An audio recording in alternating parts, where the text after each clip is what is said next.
I start, I'd like to understand what information is something that you're looking for that can actually help you, or something that you're struggling with at the moment. And just to give you a theme, this today's session is going to be about content strategy. So around the content strategy theme, if there's something that you are stuck with or struggling with, let me know and we will start with that. And then I will take you through a quick presentation, or I'll give you a real life example of a content strategy that I've made. Yes, guys, anyone, any doubts or any questions you had, or anything that you would like me to cover before we start, and then inshallah we'll start. Walaikum salam. Tell me, Ran. So, when it comes to social media and content management, how can we, in a more efficient and a better way, schedule our planning? And this is general question. Schedule how we plan our content to be put out, and how do we, yeah, that's a main question I have. Scheduling. Yeah. Namira, Zohra, Rida, Huda, Nihal, any other topics or themes under strategy that you'd like me to pick on? Yes, Zohra. So I just wanted to know how to exactly understand the real insights that Instagram provides us with, and like how to analyze and implement those, like analyze for further like future reels which we post or carousels or whatever. But just to mainly understand exactly how the Instagram insights work. Instagram insights. All right. I have some information about what you guys are looking for. So I will get started and let's dive right into it. So this session is going to be about how you can create a content strategy for social media that will get you results. And I'm not talking only about views, I'm talking about conversions.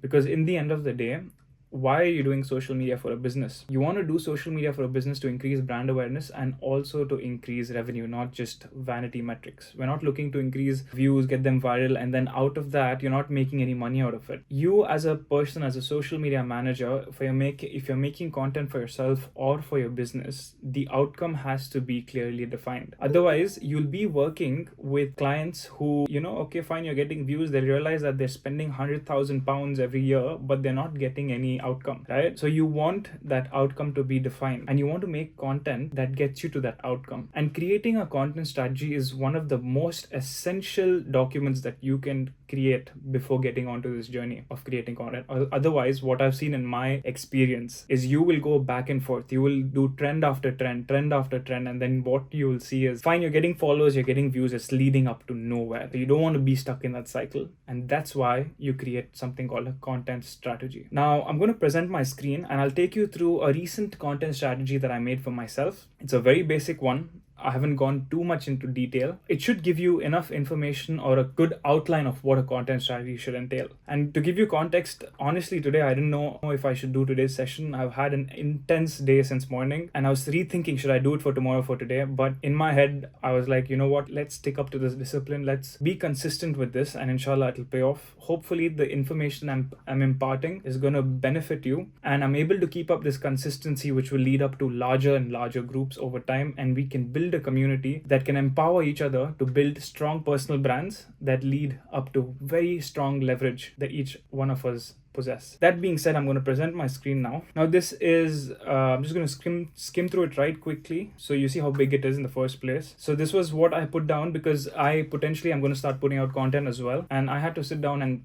think about what content am I going to be putting out. So I sat down literally on one entire Sunday and I did this. It's quite intense. This is considered to be basic. Adding on to that, I will give you next points and maybe we can do a part 2 of this session, inshallah. So to give you a quick structure of what a marketing strategy or a content strategy would, the first thing is to understand your ICP. Your ICP is your ideal customer persona. Who is your target audience? Now, the reason why you do that is because you don't want to create views that are hitting the wrong people or attracting the wrong people. You want to create content that is attracting the people that you want, end of the day, to buy from you, right? Content that solves problems does extremely well. But if you don't know which problem to solve, how will you create that content? So it's like a catch-22. For that, you need to understand your ICP. Once you understand your ICP, you can list down their pains, you can list down their desires, you can list down limiting beliefs, resistances, and you can also list down their current situations. What that allows you to do is to make content that is relatable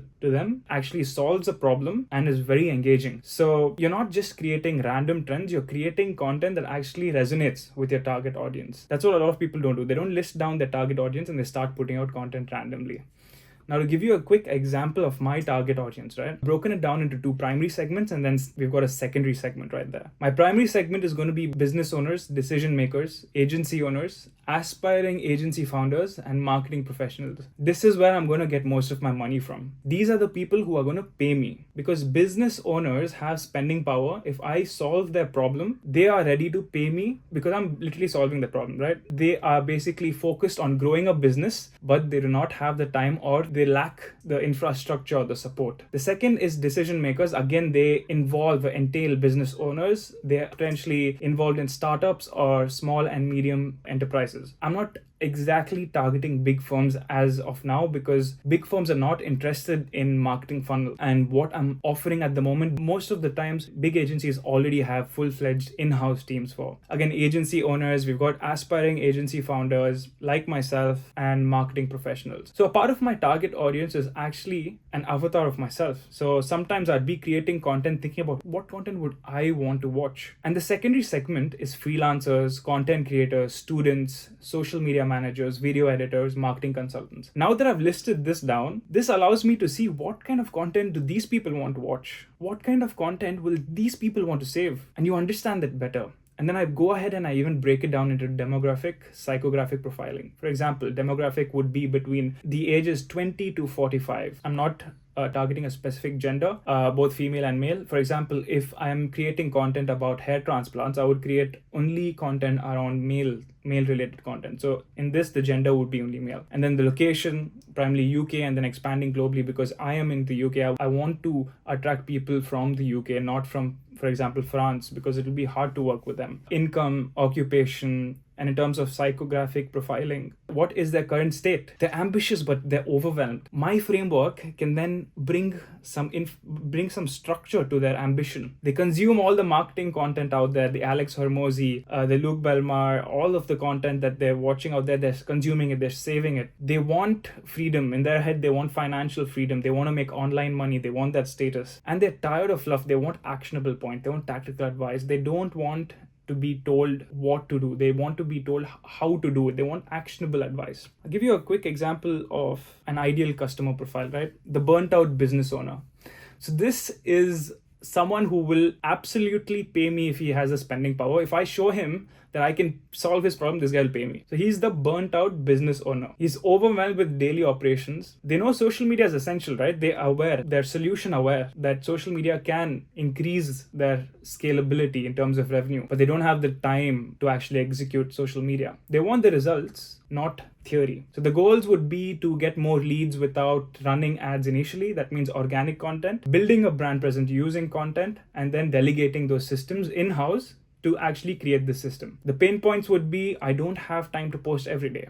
I don't know what actually is going to work. And they have had this problem of working with agencies that have overpromised, and they have burnt money in this process. So most of these business owners go through this curve where they've worked with agencies, they have burnt money, and then they've been dormant, nothing, no growth, and then they get something in-house, and then they realize this is it. In-house is the scene. They shouldn't be working with anyone external. And then the channels, I go ahead and even list down the channels that I need to be putting content on. The main thing is a lot of people forget that their target audience, or the people they're going to be targeting, that ICP is present on certain platforms. For example, if you're a business to business model, you have to be on LinkedIn. If you're not on LinkedIn, you're missing out. They don't even focus on other platforms like TikTok. Business to business brands, they don't focus on TikTok. They're all on LinkedIn. So the channel use is highly dependent on what model your business. So that's one example. I have an ICP for almost every target segment. So you can see that it's going into quite a bit of detail. So what that allows me to do is create a lot of content without running out, without burning out of ideas. A lot of people, they create content for a year and they're like, now what? This gives you unlimited content ideas. Then you can feed this into ChatGPT and you can train a model to actually give you this output. So you can add it into your knowledge base of your ChatGPT model, and it'll give you back-to-back feedback on what scripts or what kind of pain points you can target. So my core objective, right, when I started writing down this document, is to help people build a skill of content creation to make money, like how I did. Alhamdulillah, using content creation, I've been able to settle down in another country. I've been able to sort out my sponsorship visa, and I've able to build a certain amount of income and different income streams using this skill. So I want to help people do that. I want to help businesses leverage content creation to make more money, and I want them to have these tools and systems do it themselves. If they have the money to actually get it outsourced, they should come to me. Or if they don't have the money, they should learn it from me to do it themselves. That was my core objective. This is just some brain dump, right? So I was like, what do I really want? I want to build a good personal brand that enforces trust and value, that has people should trust me, after consuming my content. I want to be putting out insanely valuable content out there consistently.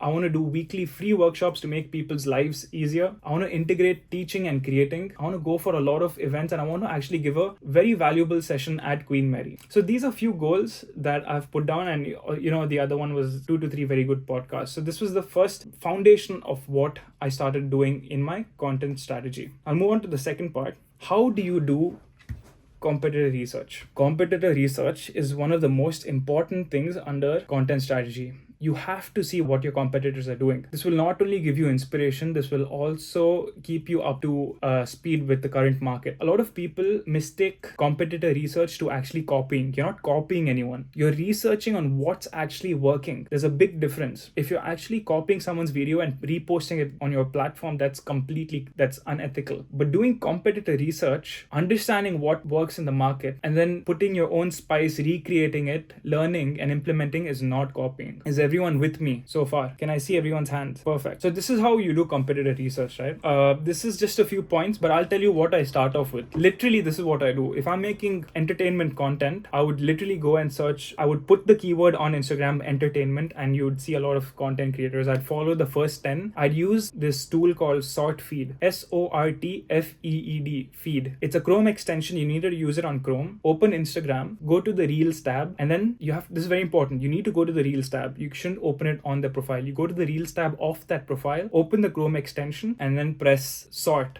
to the most engaging content. And you do this for 10 creators, you have 100 pieces of highly engaging and highly performing content right there. If I'm doing it for marketing, I do the same thing. I go and put marketing or content marketing. I find the top 10 creators of that niche, use this extension SortFeed, extract their top performing top 10 or top 20 of each account. That gives me 100 to 200 content pieces and content ideas. I'll show you I did that right here. For example, for marketing, right, I like this guy called Jason Cooperson. So this is his Instagram profile. I've got the link. I've got his followers. If I open this, I have a list of all his top performing content with the Instagram link. Can everyone see this? Just give me a raise of the hand.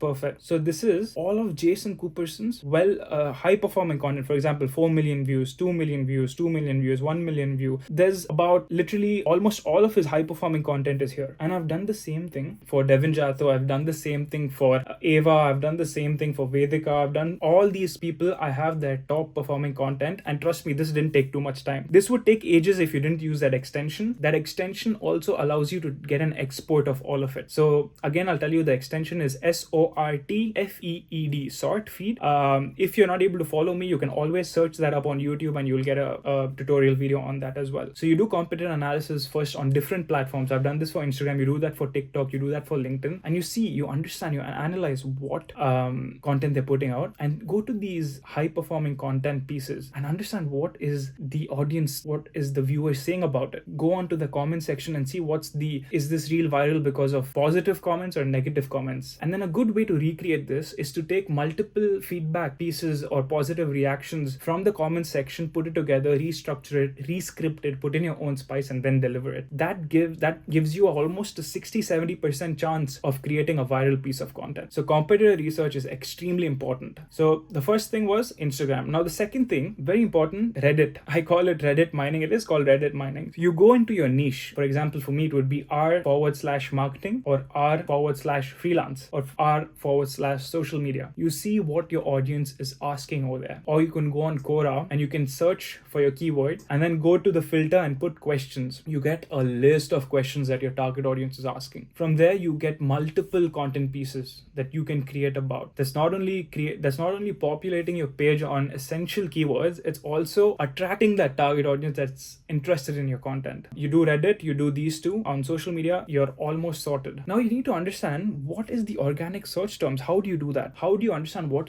are people actually searching for? You can use this tool, Google Analytics. Google Analytics goes a bit deeper, but before that, what I would say is using Google keyword trends. Google Analytics comes when you have connected all your platforms together. For example, your website, your socials, you've done meta tagging and you've done pixel integrations, but that is a little more technical. We won't go too deeper into this. I will tell you Google keywords. Go to Google keywords and put down your keyword. For example, social media, you'll have a list of things that come down. For example, the keywords that they're searching. For example, social media near me, or when Ashton Hall went famous, when I put morning routine or something, Saratoga came up. So you get all these keywords and you can create content around it. That's a lovely way. And the other one is surveys and questionnaires. This is a little more deeper for businesses to understand. They would potentially interview about 10 to 20 of their best customers to understand why they came to you and what was their motivation, what do they look for. Okay, so once you've got this right, one of the most painful things, or like it's difficult, right? The most difficult things is to actually start posting. And I face it, you faced it, whoever's trying to post content consistently has faced it. How to start. Now I'll give you a framework. I want you guys to reverse work it. That means first ask yourself, what is the frequency that I can use or I can follow to maintain consistency for the longest amount of time at one go? Is it once a week? Is it twice a week? Is it thrice a week? How many reels can I dish out in a month, in a week? How many static posts can I dish out? How many live sessions can I do? And then you want to list that down. Once a month YouTube video. It's called the posting cadence. How many times do you want to post a LinkedIn post? How many times do you want to post on Twitter? And then you would reverse work it. You'd put that down onto your calendar and you'd give yourself a 2 weeks or 3 weeks buffer. That means 2 to 3 weeks from now, you'd start populating your content calendar. Now with what, I will tell you shortly. Let me finish this section. After that, you sit down, you start scripting. Take a day or two, script all the content pieces. If you're a creative person, put references that you want to make a storyboard of all the videos that you want to cover. The better or tighter the script is, the faster your video production will be, and the faster your editing will be, the faster your output will be. If you spend more time on your scripting, the lesser time you spend on producing the content. So your script has to be airtight, your storyboard has to be airtight, your vision has to be airtight. Then you have 1 day of production. If you're someone who is heavily dependent on B-roll footage of you doing random things and is dependent on the message you're putting on text, have 1 or 2 days to completely cover something what I call as a B-roll library. You create a list of scenes that you go out on a day, dress up in different outfits, get all those shots. There are a few shots that you can cover that are universally usable, either in the gym, either pouring water in a cup, cooking food, reading a book, doing some productive work on your laptop. Some people also tap into emotions, so they cringe, I know, but they act like they're sad and all that stuff, and that's very useful. For example, even reading namaz, they get a few shots. It's very useful because while you're creating content in the long run, the more B-rolls you have, the more engaging content you can make. So the second part is actually creating that content. If you're someone who's talking in front of the camera, you actually use the script, sit down and bulk shoot all the videos, so that you're done with that. Now producing it, you sit down, you either have an editor that you offload all this content to with briefs, or you itself sit down, edit straight for 3-4, no distractions. After that's done, consolidate it on a drive or store it, or I personally just schedule it. That means now I am 1 week ahead. After 1 week's of scripting to production, I have another week to create another week's content. That means by the time the first post goes out, I'm 2 weeks ahead. By the time I'm at the first post, I'm already 2 weeks ahead. I've got 2 weeks worth of content. The first week's cycle you follow again on the second week. So now you have a buffer. While you're posting the first post to the first week, right? For example, if you are posting 3 times in a week and you've reached the third post, by then you should have finished another week. So it's a consistent cycle, and this consistency leads on to you creating something substantial online. If you are not consistent, guys, forget it. Do not do it. You'll be wasting your time. If you just want to randomly put out for fun, that's that's fine, do it. But if you're not consistently doing it, do not expect growth. Very rarely will you find videos which are not consistent and have grown exponentially. It's called anomalies. Yeah, maybe it's like a very cute cat video, or it's like a very clickbaity, or it's a good visual hook which universally performs. Other than that, you will not consistently go viral if you're not consistently posting. So that's how you start, because a lot of people are in that perfection loop. I have 10 videos. Should I post now? Should I get more 10 videos? Start posting. Using the structure, you can start posting. I'll give you a quick tip now. How do you schedule content? Because you do not want to everyday log in, everyday pick the content, write the caption, post. You want to use either one of these two tools. You use either the Meta Business Suite or you use something called Buffer. Meta Business Suite is very easy for the Instagram and Facebook ecosystem, but on Facebook you can't connect it to a personal page. You have to connect it to a business page. Once you've linked a business page to Instagram, you can schedule out unlimited content out there. I use that a lot. For LinkedIn, TikTok, and other platforms, on Buffer you get 3 accounts linked for free. Buffer is very reliable. Recently I started using Buffer. So for the free plan, you can think 2 or 3 accounts you can link for free and you can schedule on it. That's very good. You can even select the thumbnail that comes up on Instagram. Alright, so that's done. Now I told you I'll come to the content pillars. What to script? I'll give you an example of what I wrote down, right? This is one. So far, any doubts, guys? So far, any doubts, any questions? Does this make sense, what I've been saying so far? Yes, Bhaijan. All good. No doubts. You're with me? I'll get into the content pillars now, right? So the way I look at content pillars is the way you should be looking at what you do every single day and what the outcome is. For example, I want to sell, in the end of the day, a lot of digital products. I want to be able to sell my service and I want to build my name in the marketing niche. So I would be putting out content about digital marketing that would involve building funnels, building offers, content marketing, email flows, appointment booking, sales, outreach strategies, organic growth, virality systems, ideation, scripting, editing, posting, hooks, everything that entails posting content, I would create content around. And not only that, I do not want to be only a marketing guy. I want to build a strong personal brand. I'll give you a quick example. There's this guy called Iman Ghazi. If you go to his main profile, you will not find any information content. You will be portrayed or you will see a lifestyle. I don't want to be that person. I just want to build a good trustable platform where people come to consume content. Of course, they learn, they make scrolling productive and they learn some stuff from it. At the same time, they understand who I am, because why should they listen to me without knowing who I am?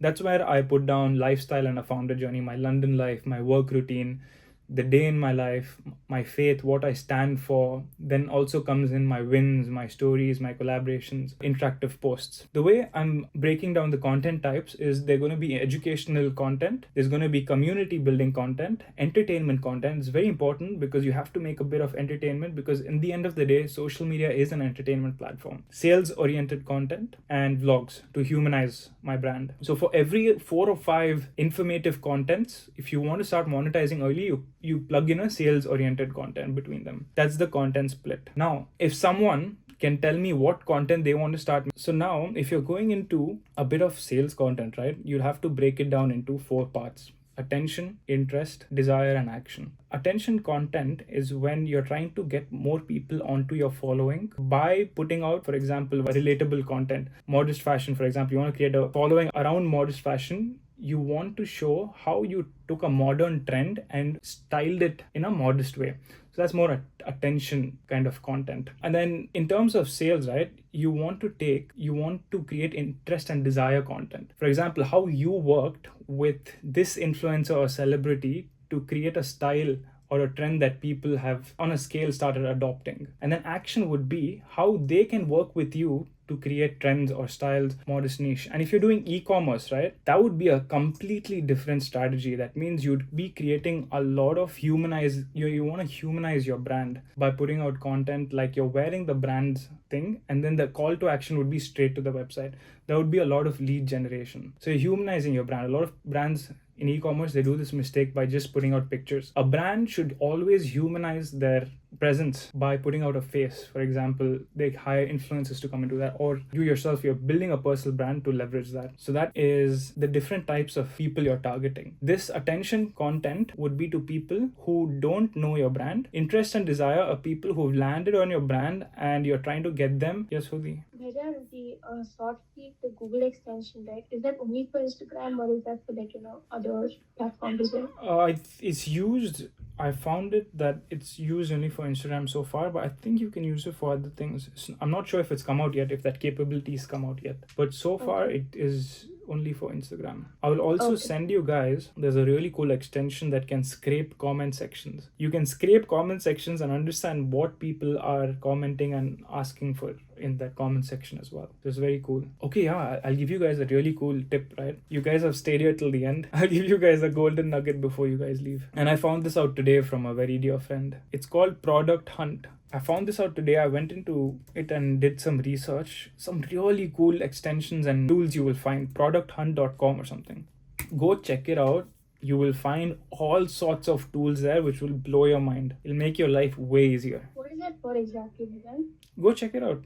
You will find different tools. For example, you'll find a thumbnail creator. For example, you'll find a Reddit scraper. You'll find very random stuff also. So you be careful. It's the internet, of course, but you have very important productive tools which are upvoted by tech people. It's all tech tools. Let me see if I can pull it up here. Can you guys see my screen? Look at this. Can you see my screen? Yes, we can. This is a smart website layout generator. Wireframe is very important when you're creating a website. This AI helps you create a wireframe. This Opus Clip thumbnail helps you create viral thumbnails from links of YouTube videos. There's literally an app for social anxiety. There's an open source task manager and calendar. There's a resume builder. And every week there's new tools that are being upvoted. You can have the comment section as well. And this is a really good bot, by the way. You can transcribe anything on Telegram. What is the bot's name by that? You can see it here, isn't it? Whisper. Yeah, Why don't you go onto this Product Hunt and then you have access to all of these? So like that, you'll find a lot of stuff. And then there's one really cool one that can create landing pages as well for your existing website. It's unreal the amount of tools over here. I hope this helps you guys at least for presenting. Okay guys, last round. Any questions and then we'll hop off. Okay, superb. Thank you so much for joining. I didn't think I would have the session today. I was totally exhausted, but I hope it gave you some insights. I know that most of the content that I'm going to be sharing is for people who are going to be putting out informative content. I'm going to try and cater it a bit to a different or universal, or in a way that other niches can implement it as well. For example, Zohran, Amir, and Rida. These are different niches indeed, and I will try and tailor it and be more specific for your niches. So what I would say is, when we create this community, start putting down ideas or questions or topics that you want me to cover. I will have a theme, and below that main theme I will start clocking in these other sub topics as well. Alright, Jazakallah khair guys. I will see you next week. What I would say is, stay consistent. Whatever you do it with all your heart. Be executionists. Don't be thinkers. Don't be dreamers. Be people who sit in execution. Take execution seriously, and that's when you're going to win, be it with content or be it with anything you do in your life. In the end, execution overpowers everything else. Hopefully this helps you to start putting out content. And regarding our previous session on LinkedIn, if you have any other doubts or if you're finding it difficult to get started there as well, ping me and we'll work on that. Jazakallah khair. I will see you guys next week. Allah Hafiz. Assalamu alaikum. Allah Hafiz. Thank you. Allah Hafiz.